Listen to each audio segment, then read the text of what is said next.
got your attention now, don't I? This is the Black Rifle Coffee Podcast.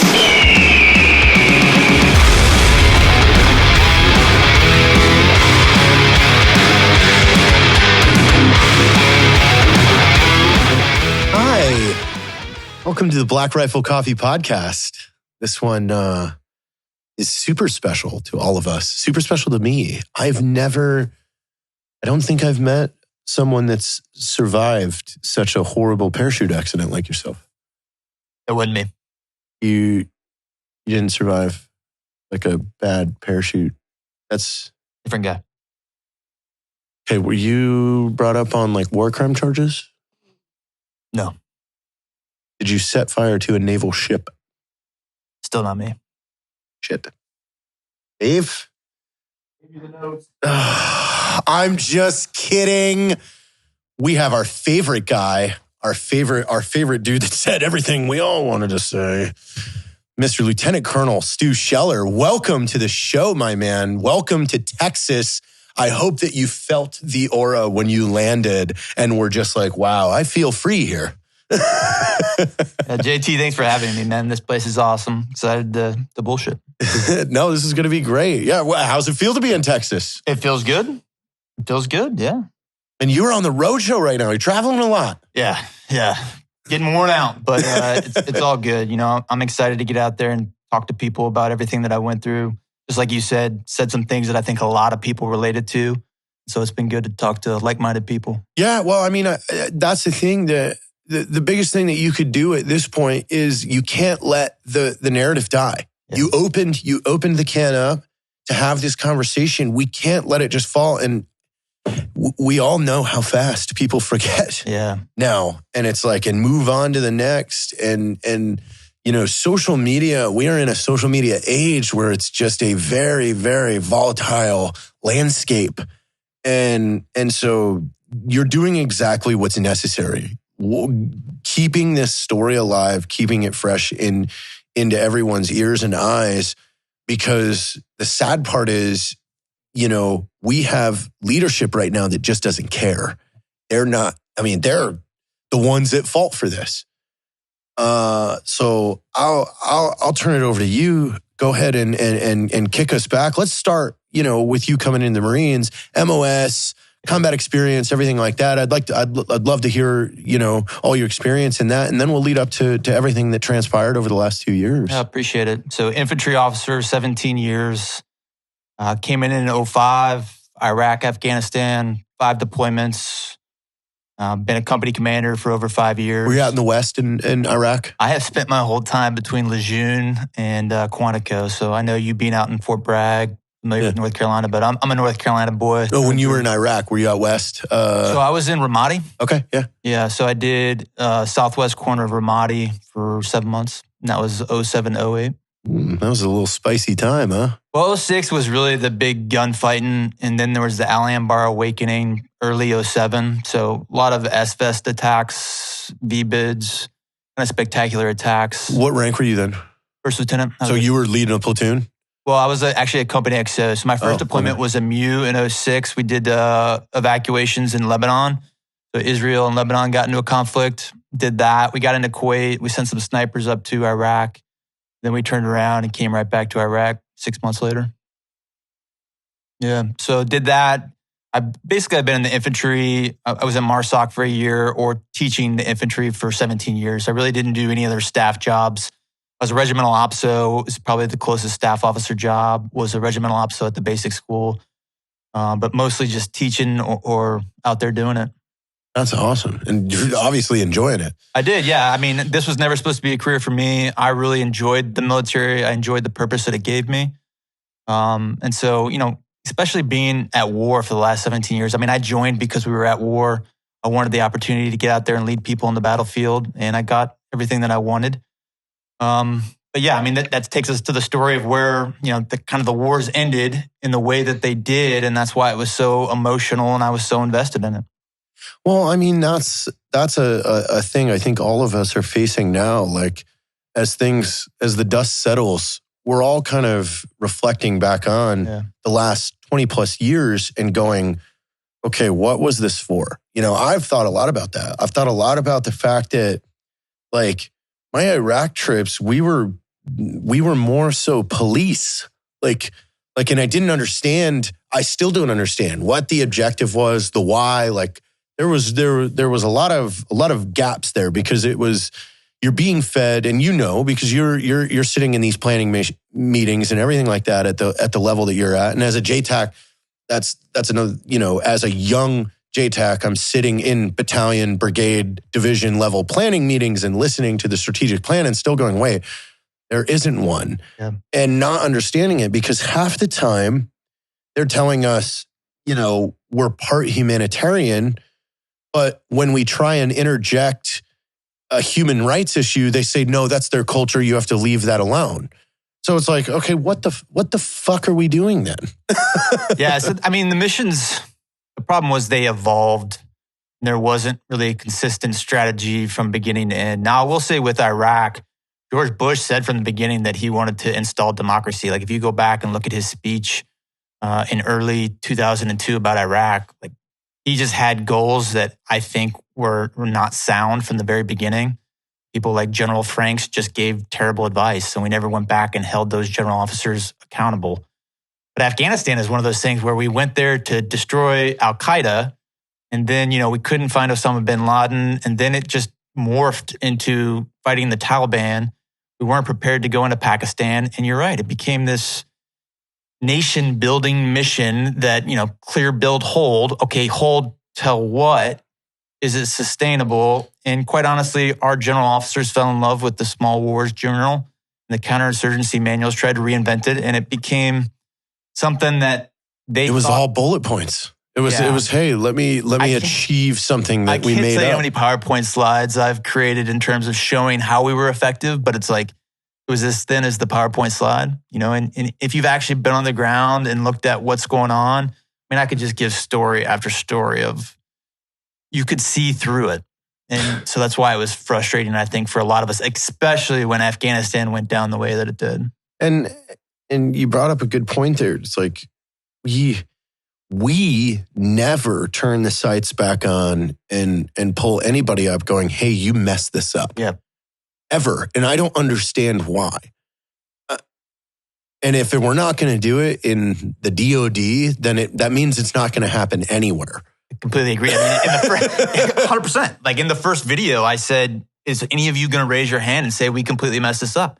Because I knew then that nobody was going to take accountability, because I had watched over the last 17 years, none of them at the senior ranks at the operational 4-star level taking accountability. And so I don't know what it is. You're exactly right. If the military themselves can't police themselves and hold senior leaders accountable, like, are we expecting the civilian leaders? Are we expecting Congress to hold senior military leaders accountable? Because senior military leaders have no qualms with holding an 05 and down Not accountable. at all. But I just don't understand why it doesn't exist in the senior levels. That was literally a thought I had this morning, because we have, you know, our mutual friend Tony Cowden is flying in later today, and I was thinking about what I was going to talk to him about when we were on the show. He's running for Congress, and like, I was kind of unpacking in my head, like, what makes a special operator a better candidate to be an elected official. And I started thinking, like, well, they're the only ones that ever face real punishment on fucking up. Like, the civilian world has turned to trash, like, where you can't even tell an employee when they fuck up, because then all of a sudden it's the hurt feelings report and all this. You can't tell a supervisor, hey, you're fucking this up. Like, so there's no point in American culture now where we can say, you're fucked up and you need to fix yourself. You need to come back to the table, ready to work, ready to do things the correct way, the way that you were taught and trained. So it's like, the special operations community is the only thing left that we have where someone's truly held to a standard. And even that, we're watching that wither away with the latest shit going on in AFSOC and General Slythe. Like with this female special tactics officer bullshit that's going down. It's like, so now we've, as a culture, as a country, we've lost all accountability. Yeah. I mean, it seems very basic, right? Anyone that's been a parent, you know, if you continue to give your child what they want and you don't hold them accountable for mistakes, they're going to turn into this awful human. I mean, it's just basic stuff. But you're exactly right. Our culture, for some reason, has gotten away from not only holding people accountable, but also the victim mentality. Right? Everyone's a victim. Even I see it with veterans all the time. They come back and they fall in love with the thoughts of, I should be a victim, whether it's the VA, whether it's PTSD, whether it's fill in the blank.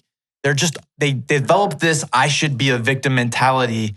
And it takes away from the accountability, which really ultimately will make you stronger. I think that's a byproduct of social media, though. I think what happened is we transitioned to a phase where everyone kind of said, everyone can create an Instagram and a Facebook account, but why am I not getting attention? And we've transitioned into this, how far can I push my struggle? How much can I exaggerate and stretch my struggle? Where it's like, dude, the bottom line is life is a fucking struggle. Yeah. Whether you like it or not, whether someone was born with a silver spoon or rich parents or something like that, you trade one for another. No one is just born and has the easiest it ever has been, ever. You may have struggled to find happiness in a career your whole life, but all your family members and your siblings were healthy and happy and good. Or you had a great career, but guess what? You're touched with a child or something that's given cancer and things like that. Everyone's got a fucking horror story. But now it's like everyone's racing to social media to make it seem like they're the only ones with a fucking hard life. And that's falling in line with exactly what you're talking about. It's like I read a book about Gandhi, and it was the same thing. The guy grew up rich, and he realized he wasn't happy. Went out and tried to be a beggar, and he realized when he was poor, he wasn't happy. And he came to the conclusion that life is suffering. So it's what you are willing to suffer for. It's a challenge. The second that you take that step on your own without somebody, and the military in a forum, when I left active duty. It was a big awakening of how much they take care of for you. Yeah. You're I'm going to figure that out here shortly. Going through that right now, so I'll let you know. Well, it just becomes, it's all on your shoulders. And to sit back and boo-hoo about it, it's like, no, dude, it's always going to be hard. You always have to work. You always have to work on yourself. You have to work for yourself. You have to take care of yourself. That's a lot of work. There's a lot of things. You got eyes, ears, teeth, fucking your general body health. And that's another thing. Everybody just ignores health in general until it's a problem. A majority of people, I know, all the gym people that are hating on all the New Year's resolution gym people right now are like, no, I pay attention to this. I get that. But the majority of people, it doesn't even cross their mind about physical health until it's hitting them in the face with a real problem.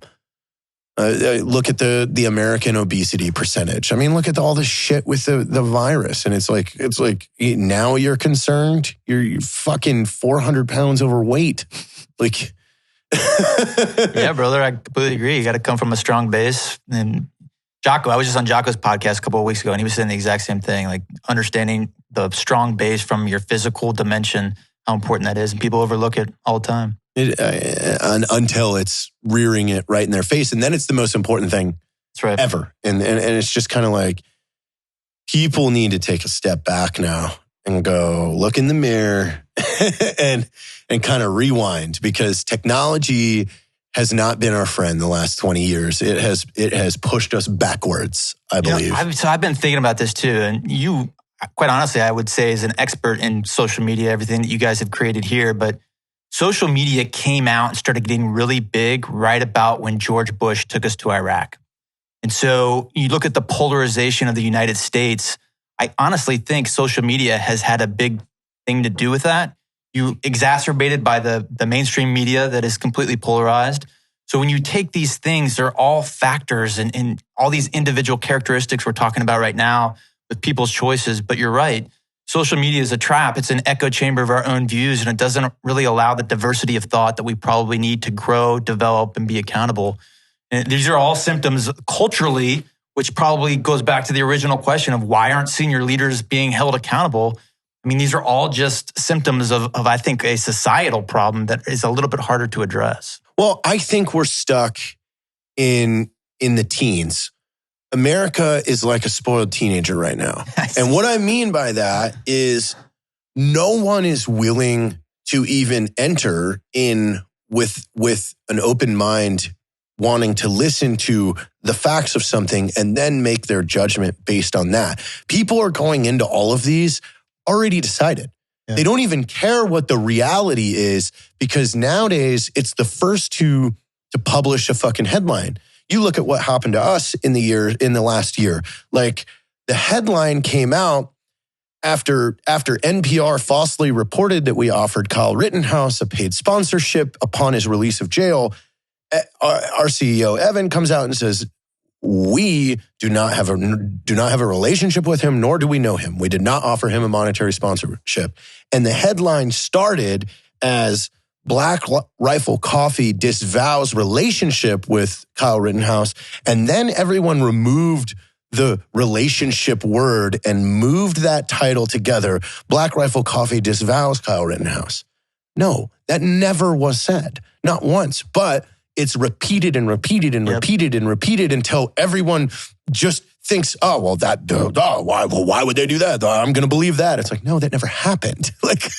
But there's no consequence for anybody. Like, the media specifically has no consequences by putting something out. NPR didn't get affected by putting out that we offered a sponsorship to this guy, upon his release. They didn't have to face anything. They didn't have to come out and say, "Oh, we messed up. Sorry, we totally fucked with your business." Like there's no consequences. 100%. I think that's why people are getting so lawsuit crazy, because that's like the one course of action that you have. But I could give examples to your point in the media, how they just like black and white, right and wrong. But here's a small example that I haven't talked about on any of the other shows.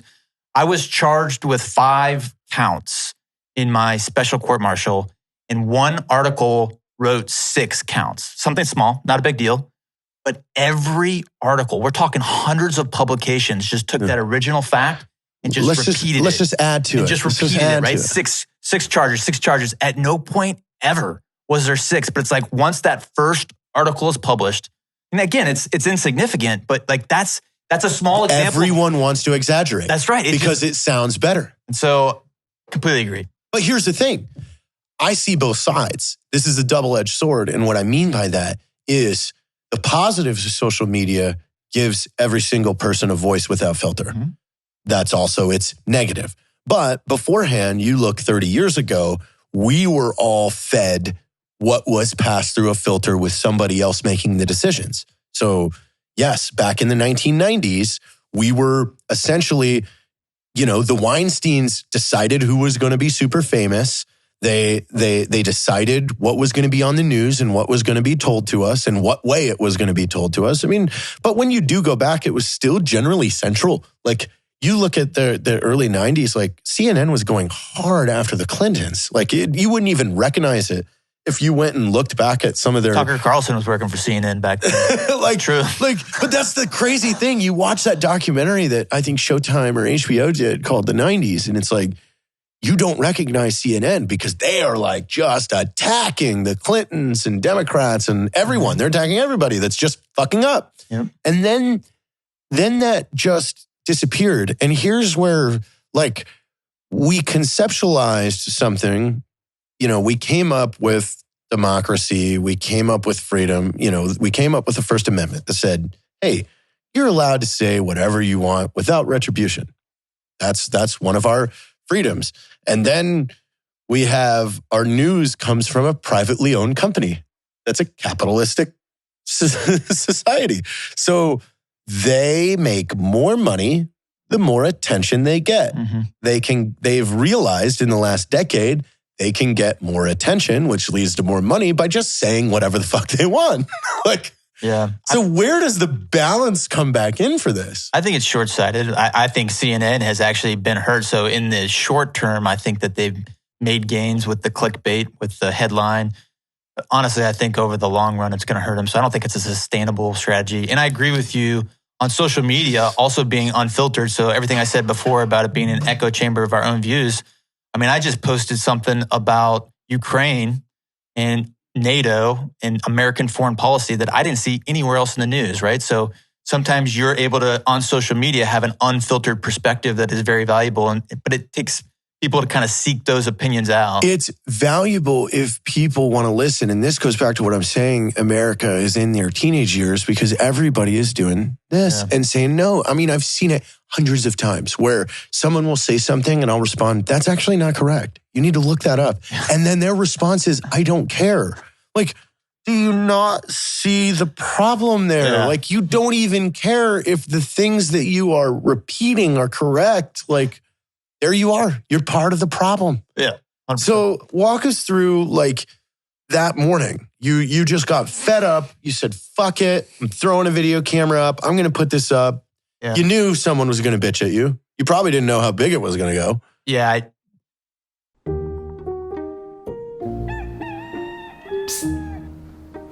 Caleb, did you know with Black Rifle Coffee's Coffee Club subscription, you can get fresh coffee shipped to you every month? What? You don't even have to go to the store. Whoa. You don't even have to leave your bed. What? Wow. How did you get in here? You might want to go ahead and join the Black Rifle Coffee Club subscription before one of these guys shows up at your place. August 26th was when Victor 1-8 received the attack. I knew a lot of guys in that unit. This had been something I've been thinking about for a long time. I didn't go into that day thinking I'm going to make a video. It was just one of those things where that day when that event took place, I was getting text on my phone, pictures of the guys that were getting injured. And I just decided at that moment, sitting in my office behind my computer, that I was going to make a video demanding accountability because I knew there wasn't going to be any. And you're right. I had no idea how big it was going to get. There was a risk that nobody was going to like it. It was going to only get like 5 likes, and I was still going to get fired. What did you have in your head? Are you like, oh God, I'm just going to make this, and they're going to be so mad at me and yell at me, and then I assumed I would be fired. I mean, I even articulated in that first video that I knew I was potentially risking my job and my retirement. So, I mean, I had thought through it, but it was important enough to me to make that stand and went from there. Yeah. And so you make the video. You were in your office at that time. I was. And then at what point did you get a phone call, and who was that from? It wasn't until the next morning. So I came into work the next morning. In fact, my chain of command never called me that night. So I posted it on a Thursday night, and I got a lot of calls from my friends. And You're like, thanks, man. Yeah, well, they were all saying for me to take it down. I even had instructors that worked for me asking me to take it down. My wife was asking me to take it down. So I had a lot of people asking me to take it down. But I knew once I posted it, there was no like going back. Yeah. You know, so once you post it, it's out there. And it was something I believe strongly in. So went into work the next morning, and that was when I talked to my boss. So he never called me. He just waited till I came into work the next morning. That's at 06? Yeah. So, and then he was like, what are you doing? Yeah, he said, go home. There'll be an investigation, and I'll call you when we need you. But 2 hours later, he called me back in and relieved me. Obviously, he talked to some general officers, and they said he's got to go. So they didn't wait for an investigation. Yeah. They removed me probably 12 hours after posting that video. And then what's the series of events that unfolded? Yeah, so right after that, I was relieved. I still was at a place where I didn't plan on making any other content. And I made a post, it's still on my social media, that thanked my command for the opportunity to command a battalion. And they were doing exactly what I would have done. But then after that, I had people, former bosses, getting on my social media and attacking me, telling me I should resign. And when I talked to my boss, he told me that I was probably going to move up to Quantico and sit in a cubicle waiting for legal action. And I just didn't know if I was wanting to limp towards retirement for 3 years. And it also was bothering me that no one had addressed the What you said. content of my statement. They're just mad that you called them out. So like everyone was attacking me, but it's like, did you hear anything I said? Like, is anyone gonna acknowledge what I said? But that's the culture. It's only valuable if it's coming from them up top. Like, and that's what's fucked up about them. They should be fucking embarrassed. And so I on Sunday made a second video that essentially said I'm resigning, and I say exactly that. All I asked for you to do was comment on the content of my statements, and none of you did that. And after I made that second video, it went off the rails. You know, I started Marine Corps started slandering me as homicidal, suicidal by saying they were looking for me to protect me against myself and my family. Yeah, that came out quick. Like all of a sudden claiming, we've received word from a close friend that he's suicidal. They were trying to completely smear your character so they could get ahead of this. Like, what a strategy. Yeah, and that's the thing. They 4 months of just dealing with this. Command directed mental health evaluation, leaking my command investigation. But when you look back at it, like nothing really fell out of my closet, right? Because the Marines that I've worked with for the last 17 years have really, no leader for 17 years is going to have everybody like him. But on the whole, most people have really good things to say about me because I've worked my ass off. Like I've been in the trenches with the men doing the things that we've all done for the last 17 years. So it was really hard for the Marine Corps to attack me when I had the reputation that I did. And so it was just a tough ordeal through and through. Yeah, I bet. And then at what point did they decide you needed to be locked up? So after I ultimately made 4 videos. After the 4th video, they gave me a gag order. And I broke a gag order one time. So I was a week after I had been given the gag order. I still at that point wasn't even pending any charges. They hadn't given me any charges. So, I wasn't under any legal action. Yeah. I'd already outpaced the investigation. And I was just sitting there on a gag order. And the generals, General McKenzie, Lloyd Austin, and General Milley were going to go testify to Congress. So this was Friday night. I was thinking about that. And I knew they were going on a Tuesday, Wednesday to the House and Senate, respectively. And I thought, best way to bring attention to this is to force them to overreact. So I made a post violating the gag order. I quoted my gag order and saying, I'm violating your gag order. And I came in on Monday and they sent me to jail. Did you at least, were they Master at Arms or Marines? It was PMO. Which is? It's, I don't know, military, police, military. They were uniformed guys? Yeah. So, were they kind of winking like, hey, thanks? I actually, funny you say that. I ran into one of them at the bookstore like a month later. And he's like, I was one of the PMO guys that took you to jail. He's like, I didn't want to do it. So, yeah. That's what I mean. Did get feedback. I did get feedback. I was like, we didn't want to do it, but. There, you had the support of the force. That's what the upper tier of the military doesn't realize. That's what they don't. It's what the guys at AFSOC don't realize right now. Like they're losing everyone. Yeah, you're making an enemy out of all of your people. Yeah, like when you pull this shit, you've lost all. That's years of training. You bring people in, you're indoctrinating them into our way, our culture. You have to train the minds of people serving in the DoD to follow orders and do things, act a certain way. We have our core values set up the way, but then that they are, and then you just unraveled them in the last. This is the most, and this is what frustrates me the most, is that heads are not rolling on this because even. Doesn't matter who's in the presidential seat. You should look at this. The president's cabinet should look at this and go, you guys fucked the DoD up. You have created the most confusion that's ever been spread throughout the force. You've created the most questioning of the integrity of the force. This is the first time in modern history that our military members are going, I don't know if they have my best interest I don't know if they're making decisions for us. They are just fucking doing shit and pissing us off. So it's like, when is someone going to stand up and go, you know what? You had your chance and you fucked it up. You're fired. It goes back to the buck stops with me. So you would think that the president would do that. You would think the Secretary of Defense would do that. And they're not willing to hold military leaders accountable because it reflects back on them, right? So they want to just move on. The military has demonstrated in the senior ranks that they're incapable of holding each other accountable. Congress isn't doing it. And so it's like, where does that leave us? They left Lieutenant Colonel Scheller making a fucking social media video because no one else was talking about it, But that's the thing. We all, as Americans, need to start questioning this entire process because we created it. We created Congress, we created the executive branch, we created the judicial branch, and guess what? We're watching it not work.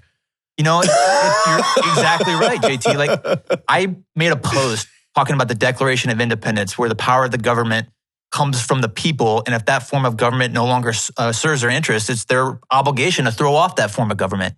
And people got on my social media and were calling me a violent extremist.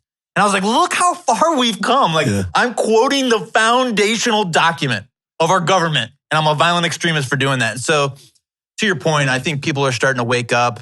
We need to be asking these tough questions because, they work for us, not the other way around. These next elections are highly important. Yeah. The next presidential election is highly important because there is a lot of house cleaning that has to happen. And I really, really, really hope whoever gets in there next decides to turn backwards and start cleaning. Yeah. Like, that is necessary. We need to demand that. Like, I mean, I don't understand, like, even when you watch presidential debates, it's like, you guys are fucking idiots. Like, hold their feet to the fire and make them answer a legitimate question. Even when you're a reporter, make them answer your question because these 100%. people will refuse to. They just talk around it. That's right. And we just blow over and accept it because we're too concerned that the new iPhone's coming out and that's all we want. We're fucking dumb. I watched General McKenzie when the military was leaving Afghanistan. He did a press conference. And I was watching those reporters ask him questions, and not one of them came even close to a tough question. Like, hey, did you think about holding on to Bagram Air Base? Like, did you specifically tell the president? And he said no. Okay. Like, I could come up with like 30 legitimate questions, and none of them were asked. And I'm watching this interview like, you gotta be kidding me. Like, you guys are professional journalists. Like, this is what you do for a living. It's a headache. Yeah. It's frustrating. Yeah. I'm with you. I feel it. I see it every day. Like, and you know, from our level too, we get to see it from a very macro level. Like when you're looking at the comments and opinions from millions of people every single day, like you have a different perspective on the sway. And, you know, I get to talk to a lot of powerful people in the military because they pick up the phone and go, hey, what's going on out there? We need some help. Yeah. And it's like, yeah, you kind of lost the boys on this one. Yeah. So it's very, very interesting because I don't know where we go from here. I don't know how it gets fixed. I think, first of all, we need a Secretary of Defense that's a leader. Like Lloyd Austin is not it. Trash and a half. We need a Secretary of Defense. Like for him to come in and after 100 days be like, all right, done my problem framing. I've identified the biggest threat to the DoD, COVID. And I was like, you know, like we got Russia invading Ukraine. We got like Afghanistan withdrawal. We got like all these significant things. Like I could go through like procurement. Like there's a 686 service members committing suicide while 16 died from COVID. So many issues. And you say COVID and so we need, first of all, we need a Secretary of Defense that understands the things. Well, what if we just went a little bit more basic? What if we just asked for a president that could wake up at a certain time and stay awake until his bedtime? Is that maybe the American public needs to think about that? I want to put all of you. I challenge you all right now to just imagine real quick. We're visited by people from another galaxy, and they fucking land in Washington D.C. and go, "Hey, so." Where's the guy in charge? And we point to fucking Joe Biden. They go, are you guys fucking serious? Is this real? You guys all collectively got together and that's the smartest person that needs to run this shit show? Yeah. Oh God. You guys we're going to get back in this really cool technology that we have. We're going to leave for about 100 million years. We're going to let you guys figure it out first. Yeah, I mean, no doubt. The problem is it's not the best or smartest or most talented person. It's the person that can navigate the system. And it's the same thing with our generals. It's not the guy that can win wars. It's the guy that can navigate the system to get to the top. And so the real question is not just looking at these guys, because obviously we could do better. It's saying, how do we get the system to reflect the values that we actually want? Do we have to fundamentally change the system? Or do we my theory is we have to hold them accountable, right? So at a very minimum, if you're a 4-star general and you failed in the monumental way that we failed Afghanistan there at the end, like hold that guy accountable so that his peers on his left and right look over their shoulders. I don't want to do that. That's right. Like, I don't want to do, I have to perform. Like, and that's the thing. It's very basic. You're supposed to be the subject matter expert in macro level warfare and strategy, and you fucked it up. So guess what? You're fired. I feel like But 2022, we're backwards. Like I said, technology took us that direction. And when I'm saying that, like when I went through my whole ordeal, I was like, it seems so common sense. And everyone's like, Stu Scheller, he's crazy, right? Maybe he's PTSD, maybe he's bipolar, maybe he's schizophrenic. I'm like, exactly. He's the subject matter expert. Like, how can we not agree that this was a failure and that he should be held accountable? Like, how am I crazy? I just 100%. It sucks. It sucks because exactly what you said, like just a second ago. It's like, you look at the candidates. You look at like, I've said this a while back ago that the military stopped like fostering and nurturing ingenuity in the ranks. Like, where is our Chuck Yeager right now? Where do you know the name of the best pilot that we have in the military? I don't. You don't. No. We failed. There. Like, why are we not having somebody out there innovating and then giving the service members a hero to look at and go, you know, hey, we're okay with you breaking the $250 million plane because you're going to figure out some shit. You know, how far did Chuck Yeager just by himself advance us in aeronautical engineering because he wasn't scared to go fuck shit up? Yeah. Like, and you can adopt that in every single branch, every single vertical or MOS, like the submarine warfare area, the fucking naval ships, the infantry fighting, using anything. Like, where is the ingenuity anymore? And why are we not like just throwing money and support at the people that are creative problem solvers? I think a buzzword in the military is innovation. And the problem is senior leaders don't know how to focus that innovation. And the other problem is, just like you're describing, senior leaders don't know how to identify talent and put them in places where they can actually have those. Well, that innovation is fake and it's destroyed by rules we made. Like, yes, it's been a number of years since I've been out of the whole thing, but I remember back, you know, when we were searching for a good simulator to do JTAC things, we were stuck with companies that were on the fucking C list of ability because all the top companies were in video games, making video games because all the money was there. Yeah. And we can't cross contract those or nothing. But it's like, so we get stuck with the dudes that, well, we kind of know how to do this and we'll do our best. But, you know, those guys those professionals over there, no, they hang out in the entertainment world because that's where all the money's made. Like, defense of our country, like, it's like, that's the problem. Everybody has gotten too comfortable with security not being a fucking thought in their head. They feel like it's just become a right. Like, I was looking at this the other day on I follow a very famous recording engineer, and he was arguing about how much money that artists are paid now and how they're so upset. And I'm unpacking that. And I'm like, no, it's like the industry corrected itself. Just because you can bang around and make noise on a guitar and sing really well, like, doesn't mean you deserve gobs and gobs of money. And in fact, you don't deserve anything. Like, you can reap the benefits that you created for yourself if you get a bunch of people to listen and pay for tickets for you to go there. But 99% of musicians don't want to have to do the legwork. They want someone else to do it for them. And that's why the music industry is the way it is, because they don't want to be a business and employ people. They want someone else to do it. Yep. And they just want to collect a check. And now that train has kind of halted because live performances are done, streaming services are out. But it got me thinking of like, and I was watching all these comments come in, and I saw some female artists talking about the blood, sweat, and tears that go into writing a song. I'm sorry, woman, when the fuck was blood put into writing a fucking song? You are a spoiled fucking American that has never had to worry about someone kicking your goddamn door in at night and fucking killing everybody. So now you can sit around and bang on your fucking guitar and whine about your feelings, and you're mad that you're not getting millions of fucking dollars for it. It's an art project. Shut the fuck up. Well said, brother. Well said. I don't think I can come back with anything.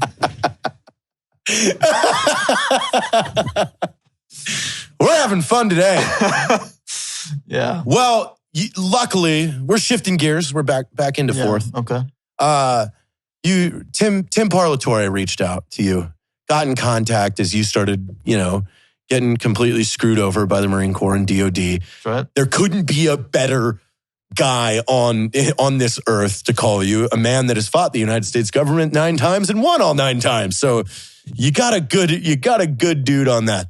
How did that unfold? Yeah, we haven't. I hope we release the audio soon. I've got the audio. It's beautiful, by the way. Have you heard it? 100%. He sent it to me that morning. Yeah. So Tim, for people that haven't heard it, hopefully we'll figure out how to share it. But Tim's closing argument was epic. It was epic. It needs to go up because people are going to go, holy shit. Yeah, it was really great. It was fun to watch. And so, yeah, working with him was great. He, like you said, really has the service members' best interest at heart, has done this a bunch of times, and he just knows how corrupt the system can be, all the things we're talking about. And so he really helped me a lot. The Navy is very, very bad at it. Yeah. Yeah. Like, when you first met him, did he sit down? Was he with you or was it Zoom? Was he like, okay, I've got the plan? I did some Zooms and phone calls with him for probably 3 or 4 weeks before he flew in for my trial. So the first time I actually met him was like the night before my trial. Wow. Yeah. But I mean, I had spoken to him for quite a while. And how do you unfold the plan for you? I mean, we just worked through really the statement. So when we released the audio, like I gave probably a 10-minute speech too. And when I first submitted it to him, he was like, I need more, Stu. I need you to really walk us through all of this so that it leaves no doubt. Like, I don't want you to walk away from here without putting it all out on the table. So he helped me with my final statement. He helped me, just counseling through the legal aspect of it. And then he gave a great closing statement. So yeah, it was a good experience. Yeah, that's awesome. Well, I mean, the strategy behind it was pretty, yeah, so that's pretty the thing. intelligent. It wasn't, so like Tim and Eddie Gallagher, a totally different situation, right? Eddie was pleading not guilty. And so, people's lives are at stake. Yeah. Mine, I was going in, I pled guilty already, right? Like I already signed the deal. Well, you're like, yes, when you frame it like this, you violated a direct order, Article 132, correct? Yeah. Like it was like, conduct unbecoming a gentleman. Okay. Yes, I did that. I wasn't a gentleman. I was not a gentleman. I called the boss a dipshit because he was doing dipshit things. So there wasn't like a lot of suspense. And quite honestly, the judge, I don't think wanted me to plead guilty in a lot of ways. He even said, like, I've never seen anyone sent to jail for anything like this.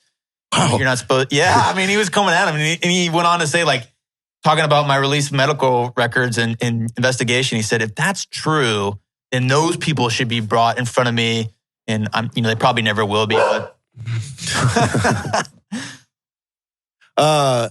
yeah. So the judge was fairly, again, like we're kind of seeing that now that all these things are finally going to court. That's right. Like it's all being somewhat corrected, but this is a very slippery slope because once the courts are voted a certain way, we're not going to have this protection anymore. And that's what people need to wake up on. Is like, I think the entire military justice system needs to have a hard look taken at it. I mean, the MARSOC 3 right now that's in a trial, there's substantiated undue command influence where the senior attorney on the East Coast was telling the defense attorneys, these young captains, so this colonel speaking to these captains, telling them if you help the defendants, ultimately you won't get promoted, right? Like substantiated. How is that not massive news? That's what I'm saying. It's so like, why is this guy still on the case if that's come out? So the prosecution got to maintain continuity.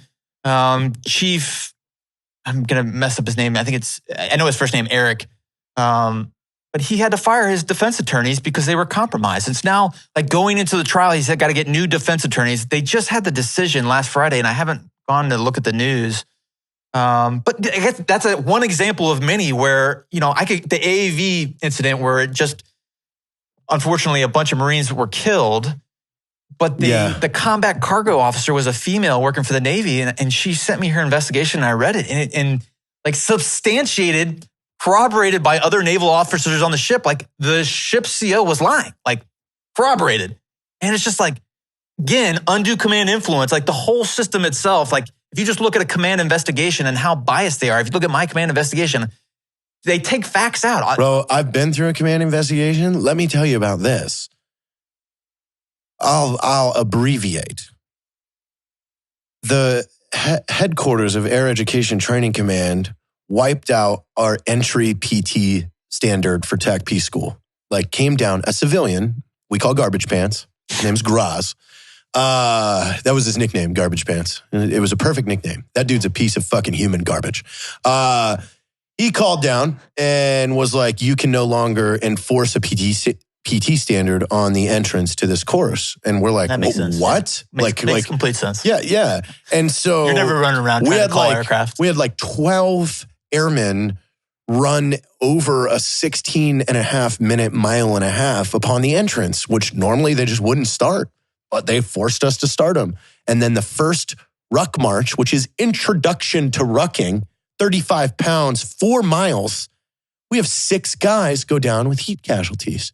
And when they do the investigation, we have a dinosaur of a colonel come out that flew F-4 Phantoms. And the first question out of his mouth is, what is a rucksack and why is it necessary? I almost don't even believe that. No. I almost don't believe that. There's just no way. There's just no way. Why do you have to do this? Why should we make them carry a heavy bag in training? This is what's coming out of his mouth. These are the leaders. I'm telling you, like, people are intimidated by smart people and they filter us out. They kick us out. They find ways to get us out because they know that we'll take their jobs. There's some truth to that. I mean, I've seen a couple of really smart people. They either attrit by giving up.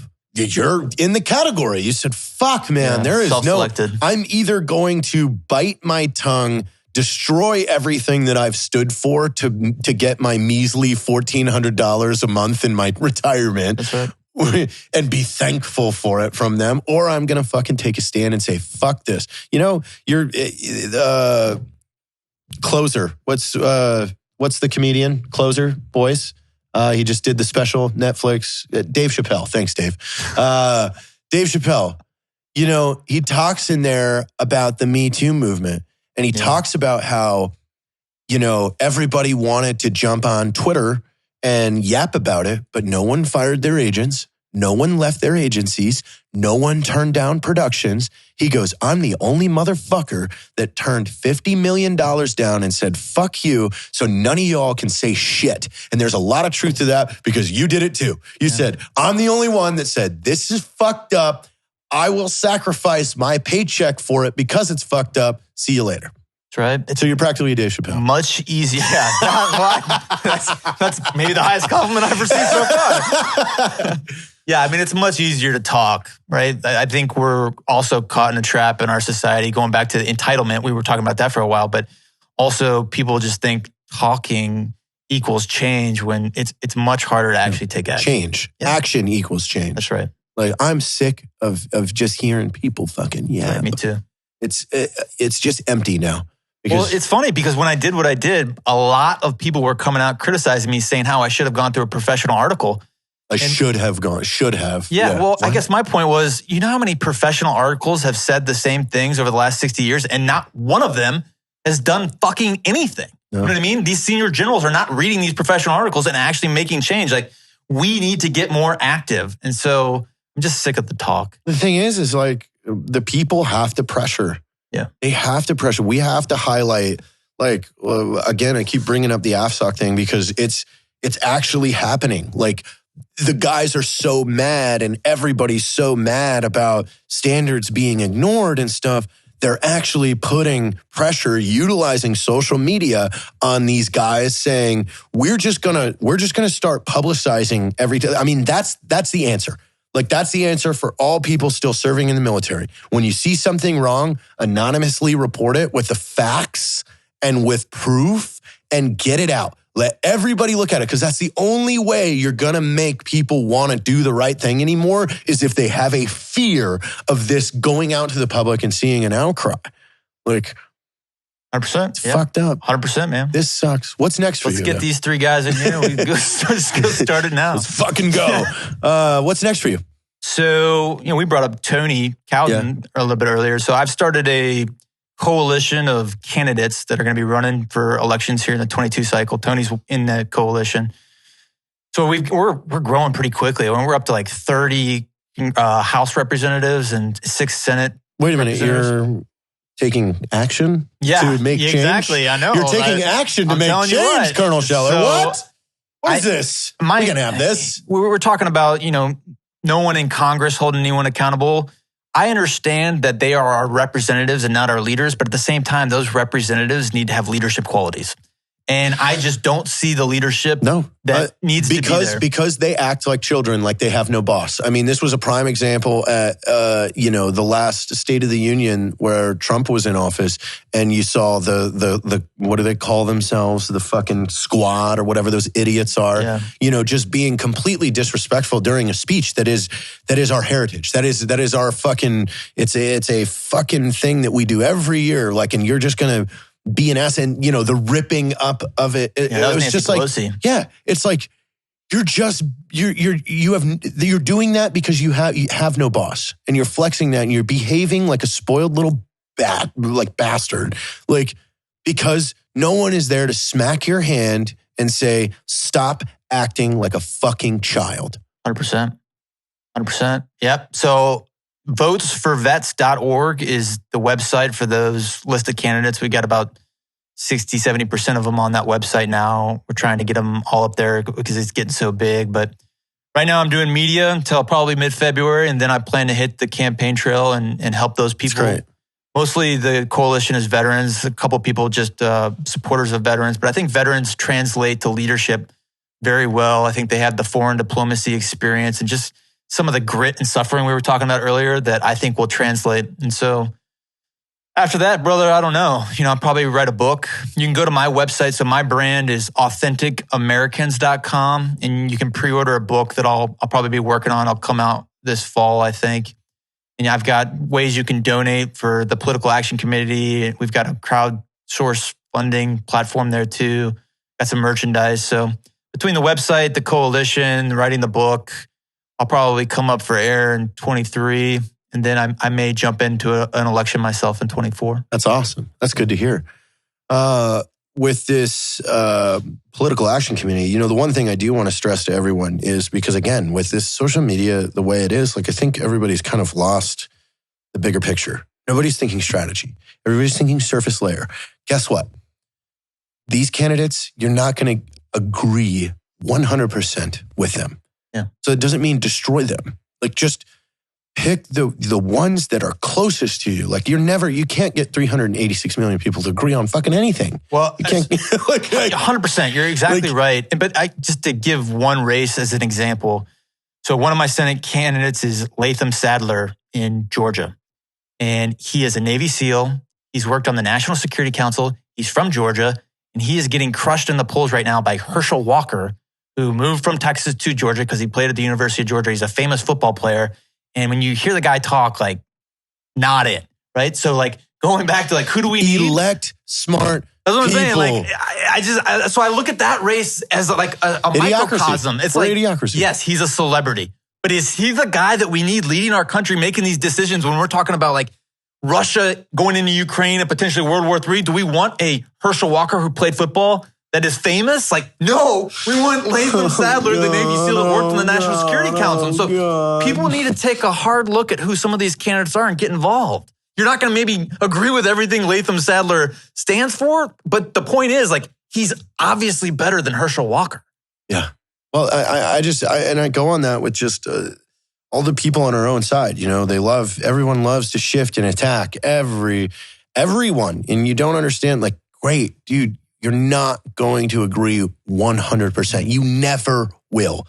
You just have to understand the bigger picture. What's better? What's better? The SEAL that sat on a security committee before, or the fucking famous football player? Right. Let's go with the fucking better option. That's right. Until we as a whole, as a culture, can get our heads out of our asses and start putting engineers and economists and scientists in these positions that actually are very, very smart human beings that could make unobjective, unemotional decision-making, like, for the better of the entire country. Like, we have problems. We need to fix them.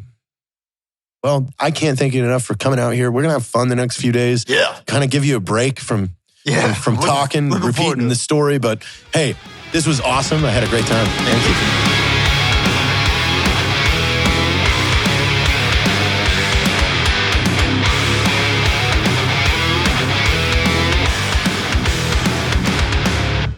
That concludes today's training. Any questions? Woo!